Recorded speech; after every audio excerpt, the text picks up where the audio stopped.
Assalamualaikum. Hi friends, welcome back. ഇന്ന് ഞാൻ നിങ്ങളുമായി ഷെയർ ചെയ്യുന്നത് നല്ലൊരു ഡ്രിങ്കാണ്. ഇഫ്താറിനൊക്കെ സെർവ് ചെയ്യാൻ പറ്റുന്ന നല്ലൊരു ഡ്രിങ്കാണിത്.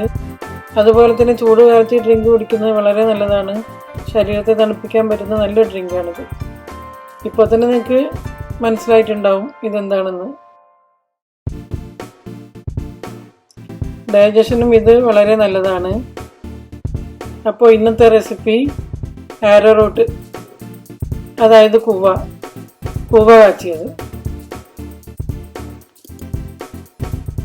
വീഡിയോയിലേക്ക് പോകുന്നതിന് മുന്നേ നിങ്ങൾ ഈ ചാനൽ ആദ്യമായിട്ടാണ് കാണുന്നത് എങ്കിൽ വീഡിയോക്ക് താഴെ കാണുന്ന റെഡ് ബട്ടൺ പ്രസ് ചെയ്ത് ഒന്ന് സബ്സ്ക്രൈബ് ചെയ്യാൻ മറക്കരുത്. കൂടെ തന്നെ അതിൻ്റെ റൈറ്റ് സൈഡിൽ കാണുന്ന ബെല്ലൈക്കൺ കൂടി ഒന്ന് പ്രസ് ചെയ്താൽ ഞാൻ വീഡിയോസ് ഇടുമ്പോൾ തന്നെ നിങ്ങൾക്ക് നോട്ടിഫിക്കേഷൻ കിട്ടും. അപ്പോൾ അത് നിങ്ങൾ കാണാൻ ആഗ്രഹിക്കുന്ന റെസിപ്പിയാണ് എങ്കിൽ മിസ്സാവാതെ നിങ്ങൾക്ക് കാണാൻ പറ്റും. അപ്പോൾ നമുക്ക് തുടങ്ങാം.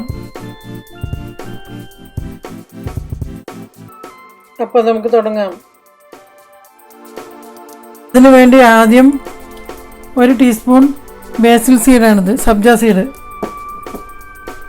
ഇതൊന്ന് കുതിർത്തി വെക്കണം. 1 ടീസ്പൂൺ എടുത്തിട്ടുണ്ട് ഞാൻ. ഇനി കുറച്ച് വെള്ളം ഒഴിച്ച് ഇതൊന്ന് കുതിർത്തി വെക്കുക. നാട്ടിൽ കറുത്ത കസ്കസ് എന്ന് പറഞ്ഞ് വാങ്ങാൻ കിട്ടും. ഇത്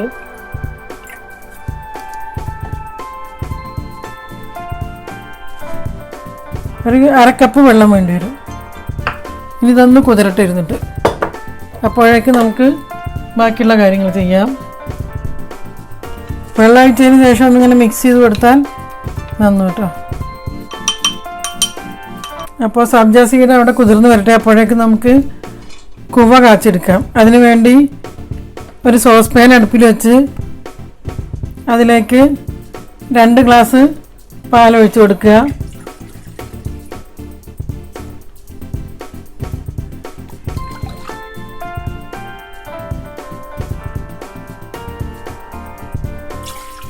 അതിലേക്ക് 2 കപ്പ് പാലൊഴിച്ച് കൊടുക്കുക. ഞാനിവിടെ 250 ml കപ്പാണ് എടുത്തിരിക്കുന്നത്. ഇനി ഇതേ കപ്പിന് തന്നെ 2 കപ്പ് വെള്ളം ഞാനിവിടെ അളന്ന് വെച്ചിട്ടുണ്ട്. അത് ഇതിലേക്ക് ഒഴിച്ച് കൊടുക്കുക.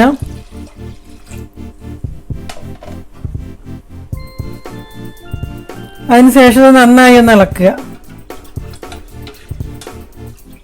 ഇതിലേക്ക് ചേർക്കാൻ ഞാൻ 3 ടീസ്പൂൺ കൂവപ്പൊടി എടുത്ത് വെച്ചിട്ടുണ്ട്. ഇതിലേക്ക് കുറച്ച് വെള്ളം ഒഴിച്ചു കൊടുത്ത് ഇതൊന്ന് മിക്സ് ചെയ്തെടുക്കുക. അതല്ലെങ്കിൽ കട്ട പിടിക്കും. ഇതൊന്ന് മിക്സ് ചെയ്തതിന് ശേഷം അരിച്ചിട്ട് വേണം ഇതിലേക്ക് ഒഴിക്കാൻ. ഇത് കുവ ഉണക്കി എടുക്കുമ്പോൾ ഇതിൽ അഴുക്കൊക്കെ കാണും. അപ്പോൾ അതൊന്ന് അരിച്ചിട്ട് വേണം ഒഴിക്കാൻ.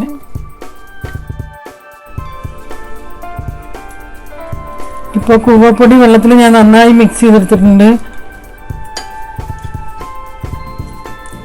ഇനി ഇത് ഒരരിപ്പയിലൂടെ അരിച്ച് ഈ പാലിലേക്ക് ഒഴിക്കാം.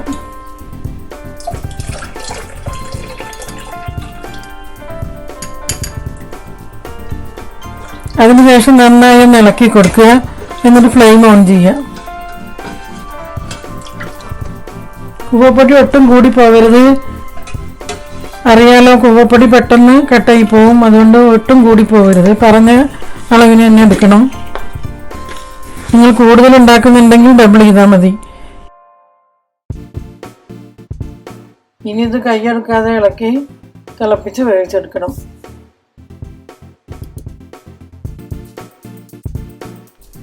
അതല്ലെങ്കിൽ കുവ കട്ട കെട്ടും.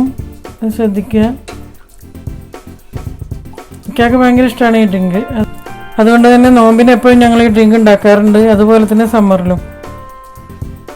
നല്ല ഹെൽത്തി ആയിട്ടുള്ള ഡ്രിങ്കാണിത്. ഇപ്പോൾ ഇതിങ്ങനെ തിളച്ച് വരാൻ തുടങ്ങിയിട്ടുണ്ട്. നന്നായി തിളച്ച് വന്നിട്ടുണ്ട്. ഇനി ഇത് കൈയെടുക്കാതെ ഇളക്കി കൊണ്ടിരിക്കണം. അങ്ങനെ 1-2 മിനിറ്റ് തിളക്കട്ടെ. എന്നിട്ട് നമുക്ക് ഫ്ലെയിം ഓഫ് ചെയ്യാം. ഇനി ഇതിലേക്ക് 3 ടേബിൾ സ്പൂൺ പഞ്ചസാര ചേർത്ത് കൊടുക്കുക. പഞ്ചസാരയൊക്കെ നിങ്ങളുടെ ഇഷ്ടം പോലെ ചേർക്കുക കേട്ടോ. ഞാനിപ്പോൾ ഇവിടെ ചേർത്ത കണക്കാണ് ഞാൻ പറഞ്ഞത്. മധുരം ഓരോരുത്തരുടെ ഇഷ്ടത്തിനനുസരിച്ച് ക്രമീകരിക്കുക. ഞാനിപ്പോൾ ഇവിടെ 3 ടേബിൾ സ്പൂണാണ് ചേർത്തിരിക്കുന്നത്. നിങ്ങൾക്ക് കൂടുതൽ മധുരം വേണമെങ്കിൽ 4 ടേബിൾ സ്പൂൺ ചേർക്കാം.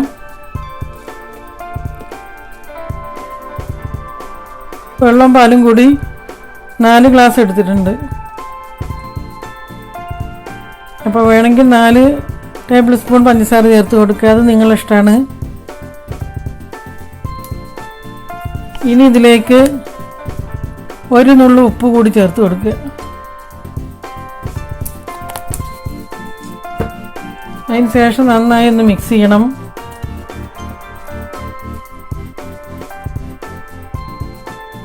ഇപ്പോഴിതായിട്ടുണ്ട്, കുടിക്കാനുള്ള പാകത്തിലായിട്ടുണ്ട്. ഇത്രയും മതി. ഇതാണ് ഇതിൻ്റെ കറക്റ്റ് കൺസിസ്റ്റൻസി. കുടിക്കാനുള്ള പാകത്തിലെടുക്കുക. അതായത് ഇതേപോലെ. ഇനി തണുത്ത് വരുമ്പോഴേക്ക് ഒന്നും കൂടി കട്ടിയാവും. അപ്പോൾ ഈ ഭാഗത്ത് തന്നെ ഫ്ലെയിം ഓഫ് ചെയ്യണം. പിന്നെ കൂടുതൽ കുവ എടുക്കരുത്. ഞാൻ പറഞ്ഞ കണക്കിന് 3 ടീസ്പൂൺ തന്നെ എടുക്കുക. ഈ ഒരളവിലേക്ക് ഞാൻ പറഞ്ഞതുപോലെ 3 ടീസ്പൂൺ തന്നെ എടുക്കുക. ഇതുപോലെ ഇരിക്കണം, എന്നാലേ ഈ കുടിക്കാൻ രസം ഉണ്ടാവൂ. ഇത് തണുക്കുമ്പോൾ ഒന്നും കൂടി കട്ടിയായി വരും. അപ്പോൾ ഇനി നമുക്ക് ഫ്ലെയിം ഓഫ് ചെയ്യാം.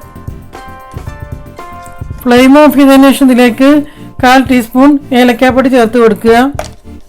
അതിന് ശേഷം നന്നായി ഒന്ന് മിക്സ് ചെയ്യുക. ഇതിപ്പോഴും തിളച്ചുകൊണ്ടിരിക്കുകയാണ്. എൻ്റെ അടുപ്പ് ഓഫ് ചെയ്താലും നല്ല ചൂടാണ്, അതുകൊണ്ടാണ് ഇത് ഇപ്പോഴും ഇങ്ങനെ തിളച്ചുകൊണ്ടിരിക്കുന്നത്.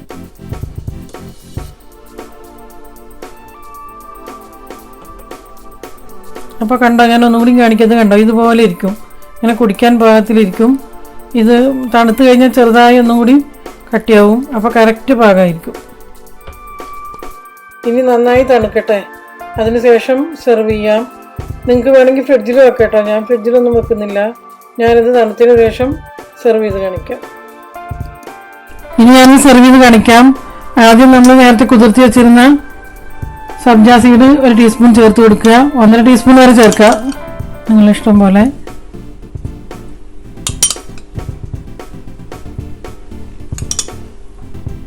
അതിനുശേഷം ഈ കൂവ കാച്ചിയത് ഇതിൻ്റെ മുകളിൽ ഇങ്ങനെ ഒഴിച്ച് കൊടുക്കുക. ഫ്രണ്ട്സ്, ഇത് നല്ല ഹെൽത്തി ആയിട്ടുള്ള ഡ്രിങ്കാണ്.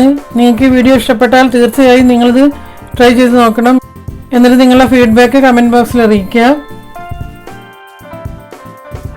പിന്നെ ഷെയർ ചെയ്യാനും ലൈക്ക് ചെയ്യാനൊന്നും മറക്കരുത് കേട്ടോ. ഇൻഷാ അല്ലാഹ് ഇതുപോലെ വേറെ നല്ല റെസിപ്പിയുമായി മറ്റൊരു വീഡിയോയിൽ കാണാം. Thank you.